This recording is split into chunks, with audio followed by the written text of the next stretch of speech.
Mesdames, Mesdemoiselles et Messieurs, bonjour. Soyez les bienvenus sur les antennes de l'Intelligente TV. Vous suivez votre émission L'invité.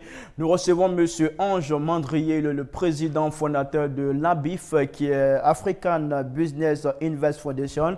Avec lui, il sera question de la première édition du Forum Business Network Africa Côte d'Ivoire, prévu du 8 au 9 mai 2024 ici à Abidjan, la capitale économique de la Côte d'Ivoire.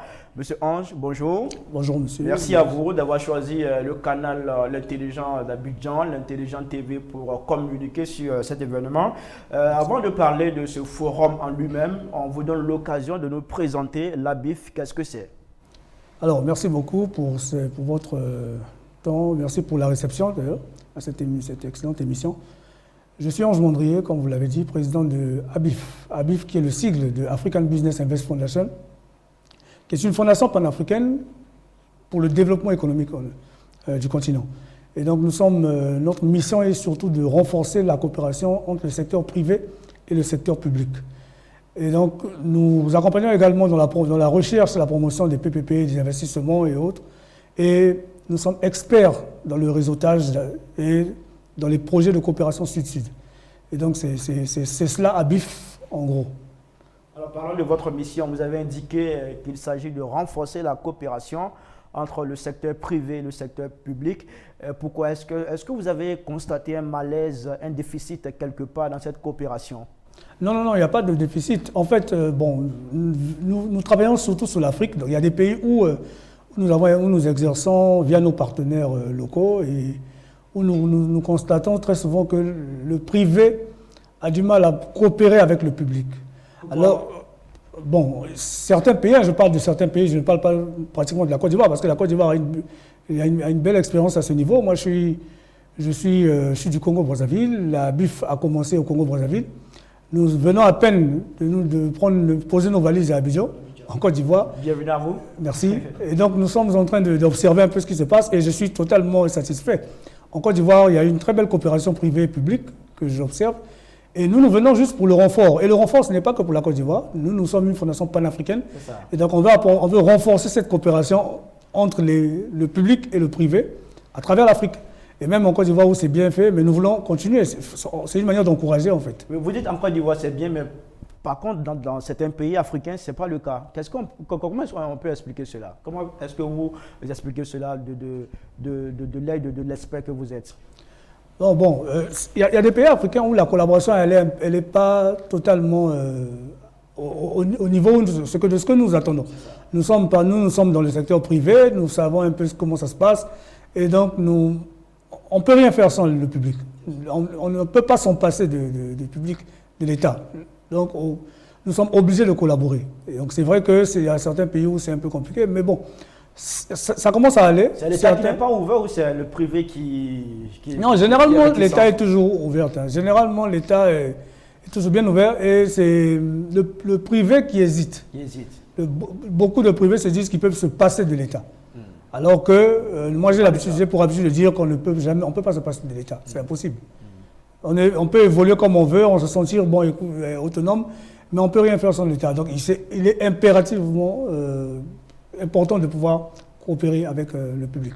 Et dans la dynamique de coopération, de renforcement de coopération entre le secteur privé et le secteur public, vous avez initié une activité, sinon un forum, le Forum Business Network Africa Côte d'Ivoire, prévu, je l'ai dit à l'entame de cette émission, du 8 au 9 mai 2024, ici à Abidjan même. De quoi s'agit-il?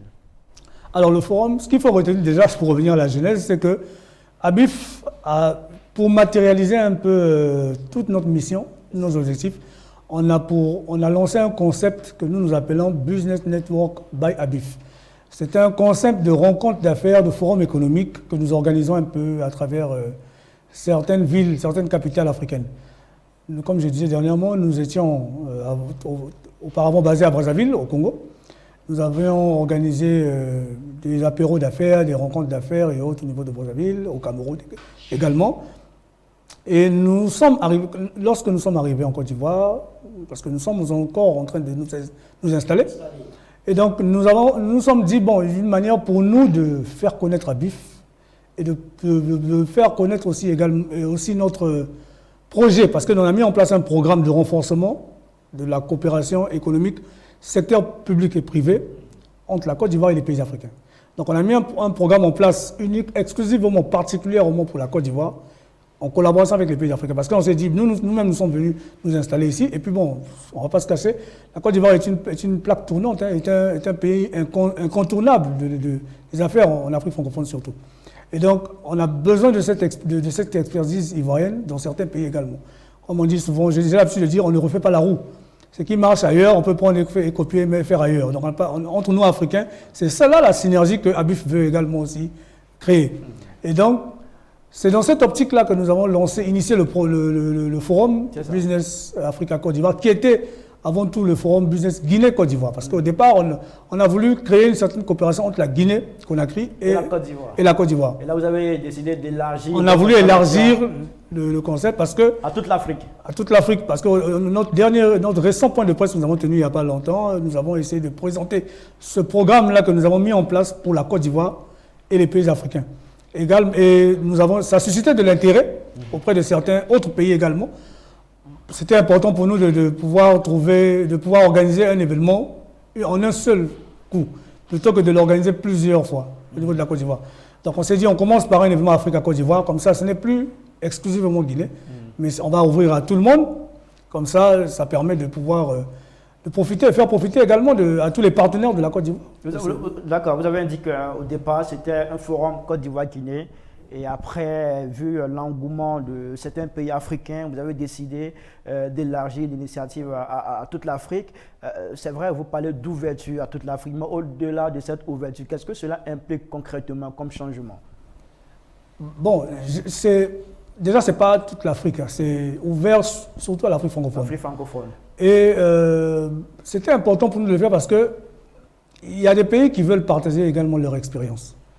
Et donc, on s'est dit, bon, on va ouvrir l'événement pour pouvoir profiter, que chaque pays vienne partager l'expérience également de son expertise et de ses projets économiques au sein de cet événement. C'est un forum économique, une rencontre d'affaires où vraiment on parlera business. C'est un partage d'expérience. Partage d'expérience entre les différents pays qui vont participer et la Côte d'Ivoire également. D'accord, vous avez dit qu'il s'agit uniquement des pays francophones. Et les pays anglophones, lusophones, ils ne sont pas concernés? Non, pour l'instant, il s'agit des pays francophones. Ça va venir après. Ça va venir, parce qu'on a une série de forums également. On a une série de forums.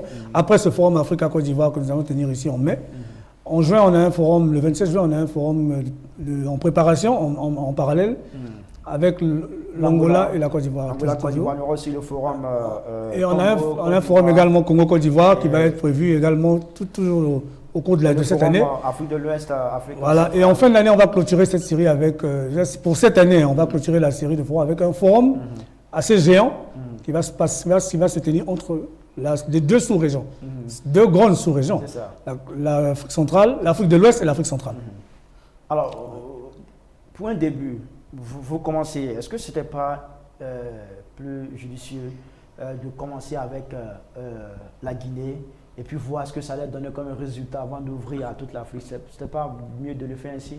Si, mais justement c'est pour ça qu'on avait commencé, on a voulu faire avec la Guinée avant. Mais après, bon, vous savez, il y a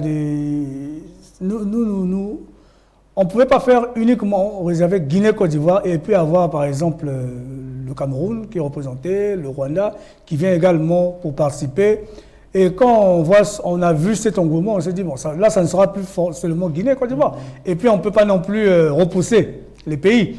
Donc, ceux qui veulent vraiment, qui s'intéressent vraiment à la chose, on est obligé d'ouvrir.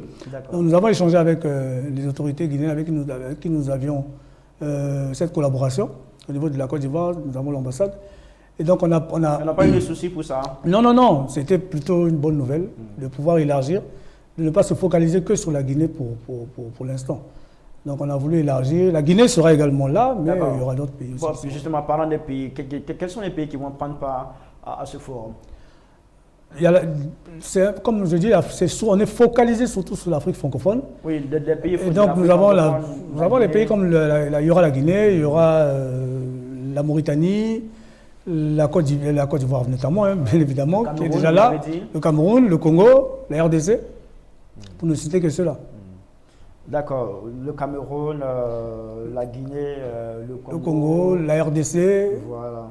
le Gabon, la Mauritanie, le Sénégal. Est-ce qu'il y a des conditions particulières remplies pour pouvoir participer à ce forum? Comment est-ce que ces pays-là ont fait? Est-ce que, bon, ils se sont levés comme ça, ils vous ont contacté, ou bien vous leur avez demandé de venir participer? Ça a été quoi la condition pour participer à ce forum? Non, c'est nous qui allons vers eux, c'est nous qui avons présenté le programme, le projet.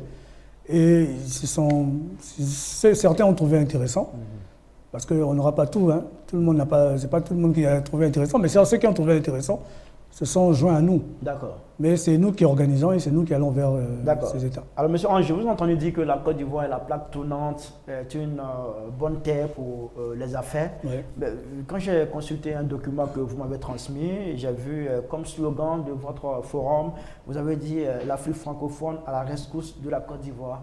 Alors, on ne comprend pas trop. Ça dit que la Côte d'Ivoire souffre de quelque chose pour que l'Afrique francophone vienne à son secours ou quoi? Non. Je pense que ça a été une erreur. Je pense qu'on a même modifié ça. Hein. Peut-être que le document que vous avez reçu, je suis surpris de savoir qu'il s'est encore dessus, mais on l'avait modifié. Ah là, sinon, c'était une manière. Normalement, ce n'est pas ce slogan-là.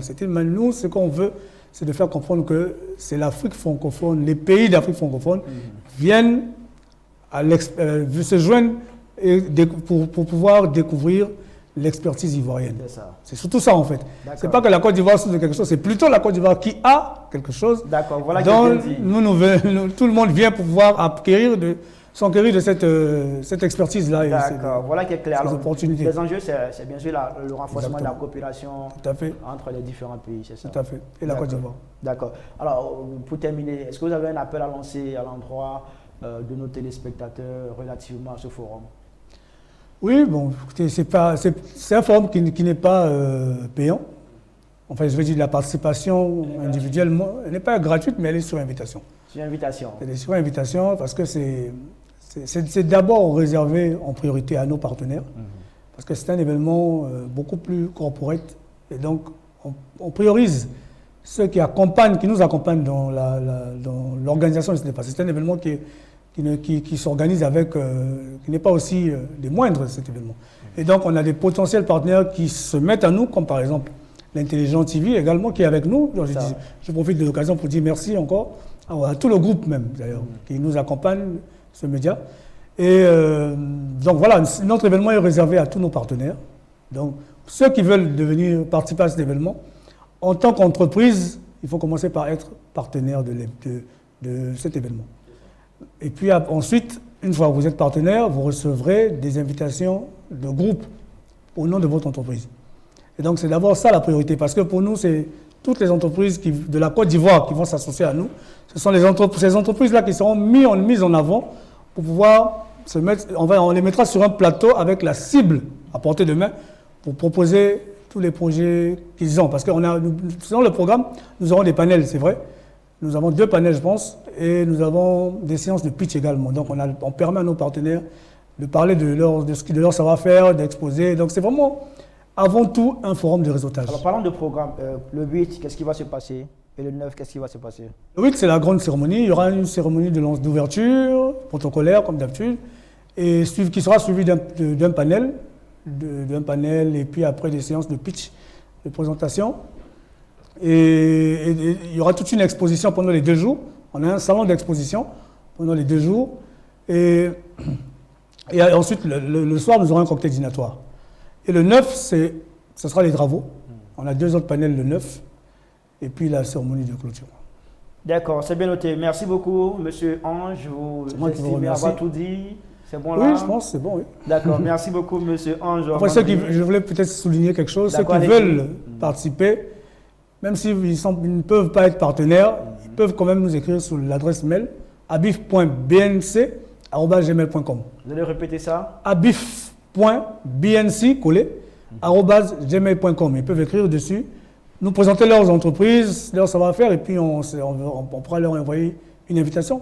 D'accord. Merci beaucoup, monsieur Ange Madrier, d'avoir choisi l'Intelligence TV pour communiquer sur cet événement. Je précise que l'Intelligence, le groupe Intelligent est partenaire à cet événement qui est le Forum Business Network Africa. Qui est désormais le Forum Business. Voilà, désormais qui est élargi à toute l'Afrique. Au départ, c'était Côte d'Ivoire, Guinée. Ouais. Là, c'est toute l'Afrique, surtout l'Afrique francophone qui est concernée par ce forum, prévu en Côte d'Ivoire du 8 au 9, précisément à l'entreprise, à la maison de l'entreprise et puis à la chambre de commerce et de l'industrie à Abidjan Plateau pour cette première édition. Merci beaucoup à vous, M. Ange. C'est moi qui vous remercie. Merci à toutes et à tous d'avoir suivi cette émission de l'invité. On se retrouve très bientôt sur les antennes de l'Intelligent TV pour un autre numéro. D'ici là, portez-vous bien. Au revoir.